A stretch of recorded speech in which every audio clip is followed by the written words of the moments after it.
প্রত্যেক বছরের ন্যায় এই বছরও চাকদা থানার অন্তর্গত মদরপুর ১ নং গ্রাম পঞ্চায়েত গোবিন্দনগর সেবক সংঘ আয়োজন করেছিল শ্যামা পূজার।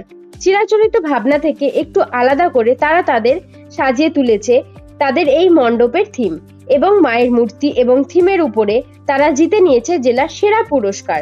ক্লাবের পক্ষ থেকে প্রত্যেক দিনই নানা রকম অনুষ্ঠান রাখা হয়েছে মানুষের জন্য এবং সেই সঙ্গে আয়োজন করা হয়েছিল ভোগেরও। কি বলেছেন এখানকার উদ্যোক্তারা সেই চিত্রই আমরা আপনাদের সামনে তুলে ধরলাম।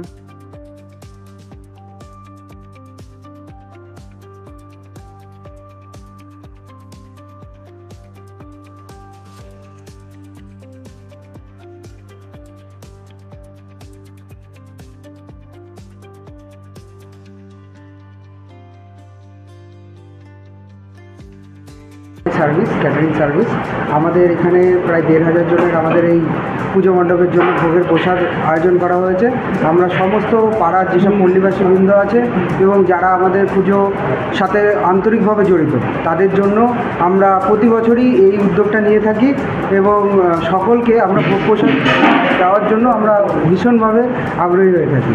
এই জন্য আমার ভালো লাগছে খুবই, প্রত্যেক বছরই বানাই এবং এই ক্লাবের একটা ধারাবাহিকতা আছে যে মানুষের পাশে মানুষের সাথে থাকে এবং আজকে যে আয়োজন করেছে প্রায় ১৫০০ লোকের পার্সেলের, আগের বারের থেকে এবার একটু বেশি করেছে এবং পুজোটাও ভালো এবং আমাদের ক্যাটারিং যে ভাই আছে তাতাই ও ওই সহযোগিতায় আছে, আমি রান্নার ডিপার্টমেন্টে আছি এবং পলাশ বলে আরেকটা ভাই আছে ক্যাটারিংয়ে, এরা দুইজন সহযোগিতায় এই ক্লাবের উদ্যোগে এই প্রোগ্রাম। আচ্ছা, হ্যাপি কালী পুজো। হ্যাপি কালী পুজো। আমরা আজকে এখানে এই থিমের উপরে কিছু বলুন একটু। এই থিমটা করা হয়েছে একটি ছাতার উপরে বেস করে, একটা মায়ের একটা আদল মূর্তি করা হয়েছে। আমাদের ৬৬তম বর্ষ এটা, আমাদের গোবিন্দদেব সেবক সংঘের পরিচালনায় এই পুজোটা করা হয়। প্রতি বছরই বড় বড় পুজো হয়, আমরা এই বছরও করেছি। আমাদের এখানে জায়গার অভাব, যার জন্য আমরা থিমের উপরে চলে গেছি। আগে নাহলে এখানটায় বড় বড় পুজো হতো, আর আশা করি প্রতি বছরও আমরা এর থেকে ভালো ভালো প্যান্ডেল উপহার মানুষদেরকে দেব। আমাদের আজকে প্রায় গ্রামের প্রত্যেকটি মানুষের ফ্যামিলিতে ১,৫০০-এর উপরে কন্টেনার করা হয়েছে, পোলাও আলুর দম করা হয়েছে, খাওয়ানো হচ্ছে তাদেরকে। এবং যা বলার আমার সিনিয়র বলবে একজন, অশোকদা বলবে। প্রতি বছরের ন্যায় আমরা এবছর শ্যামা পুজোয় ব্রতী হয়েছি। আমরা প্রতি বছর এরকমই থিমের উপরেই বেস করে থাকি।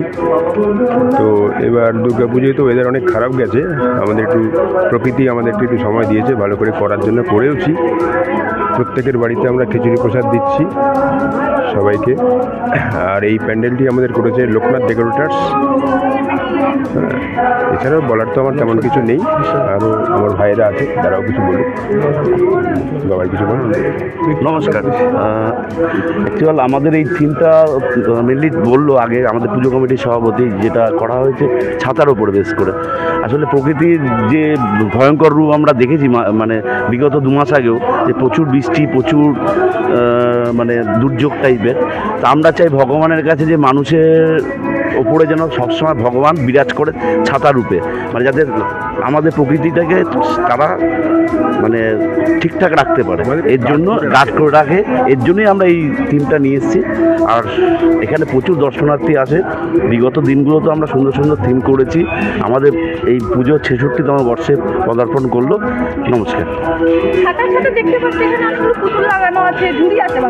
হ্যাঁ, এইবার বিষয়টা হচ্ছে যেহেতু ছাতা রয়েছে তার সাথে পুতুলগুলো রাখা হয়েছে। আমাদের এখানে প্রচুর বাচ্চা যারা আছে, যারা আসে দর্শনে, তাদেরও কিছু আকর্ষণের জন্য আমরা এটা রেখেছি, যাতে বাচ্চারা পুতুলগুলো দেখে একটু মজা পায়। বিভিন্ন রকম আছে, শুধু পুতুল না, দেখবেন এখানে আমাদের রাজমিস্ত্রির যে কুর্নি সেটাও আছে, বাইরে আমাদের গেটে আছে। বিভিন্ন রকম জিনিস দিয়ে আমরা এখানে সাজানোর চেষ্টা করছি, অনুপ্রেরণা দেওয়ার জন্যই। আমার নাম সোমনাথ পাল, আমি গোবিন্দদেব সেবক সংঘের একজন সাধারণ সদস্য।